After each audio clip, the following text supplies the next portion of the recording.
ನೂತನವಾಗಿ ಆಯ್ಕೆಯಾಗಿದ್ದ 4 ವಿಧಾನ ಪರಿಷತ್ ಸದಸ್ಯರು ಇಂದು ಪ್ರಮಾಣ ವಚನ ಸ್ವೀಕರಿಸಿದರು. ಆರತಿ ಕೃಷ್ಣ, ರಮೇಶ್ ಬಾಬು, ಜಕ್ಕಪ್ಪನವರ್, ಕೆ ಶಿವಕುಮಾರ್ ಪ್ರಮಾಣ ವಚನ ಸ್ವೀಕರಿಸಿದರು. ಪದಗ್ರಹಣ ವೇಳೆ ಜಕ್ಕಪ್ಪನವರು ಭಾವುಕರಾದರು.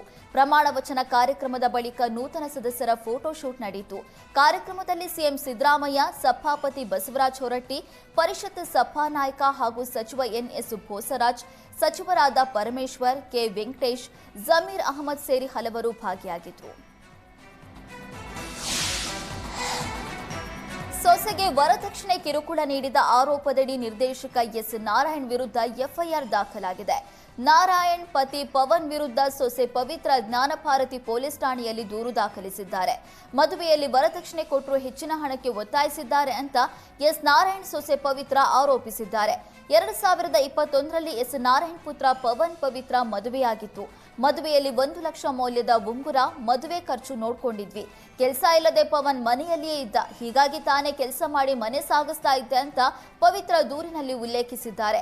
ಜೊತೆಗೆ ಕಲಾ ಸಾಮ್ರಾಟ್ ಟೀಮ್ ಅಕಾಡೆಮಿ ಎಂಬ ಫಿಲ್ಮ್ ಇನ್ಸ್ಟಿಟ್ಯೂಟ್ ಪ್ರಾರಂಭಕ್ಕೆ ಪವನ್ ಪವಿತ್ರ ಬಳಿ ಹಣ ಕೇಳಿದ್ರಂತೆ.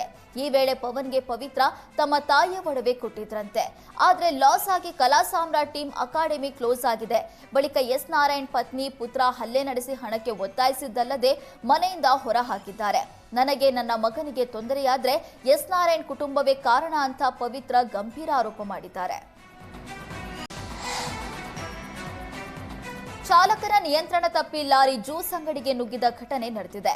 ಬೆಂಗಳೂರಿನ ಮಲ್ಲೇಶ್ವರಂನ ಲಿಂಕ್ ರಸ್ತೆ ಬಳಿ ಈ ಘಟನೆ ನಡೆದಿದ್ದು, ಮಲ್ಲೇಶ್ವರಂನ ಲೇಖಕಿ ನಿರುಪಮಾ ರಸ್ತೆ ಪಕ್ಕದಲ್ಲಿರುವ ಜ್ಯೂಸ್ ಅಂಗಡಿಗೆ ಲಾರಿ ನುಗ್ಗಿದೆ. ಘಟನೆಯಲ್ಲಿ ಯಾವುದೇ ಪ್ರಾಣಾಪಾಯ ಸಂಭವಿಸಿಲ್ಲ. ಲಾರಿ ಕುದ್ದಿದ ಪರಿಣಾಮ ಅಂಗಡಿ ಶಟರ್ ಮುರಿದಿದ್ದು, ಗೋಡೆ ಕುಸಿತಗೊಂಡು ನಷ್ಟ ಉಂಟಾಗಿದೆ.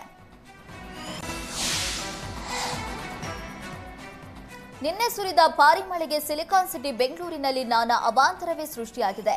ಚಾಮರಾಜಪೇಟೆಯಲ್ಲಿ ಬೃಹತ್ ಗಾತ್ರದ ಮರ ಧರೆಗುರುಳಿದ್ದು, ಅದೃಷ್ಟವಶಾತ್ ಯಾವುದೇ ಅನಾಹುತ ಸಂಭವಿಸಿಲ್ಲ. ಬೃಹತ್ ಗಾತ್ರದ ಮರ ಧರೆಗುರುಳಿದ್ದಕ್ಕೆ ಜನರು ಪರದಾಡುವಂತಾಯಿತು.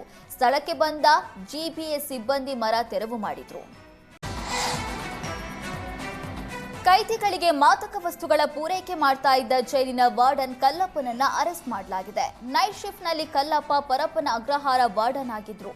ಆರೋಪಿಯನ್ನ ಬಂಧಿಸಿ 100 ಗ್ರಾಂ ಹಾಶಿಶ್ ಆಯಿಲ್ ಜಪ್ತಿ ಮಾಡಲಾಗಿದೆ.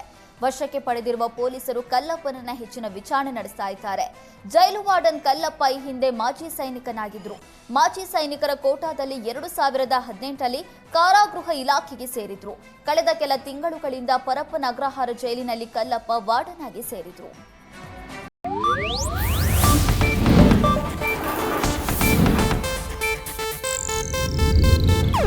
ಇದು ಏಷ್ಯಾನೆಟ್ ನ್ಯೂಸ್ ನೆಟ್ವರ್ಕ್ ಪ್ರಸ್ತುತಿ.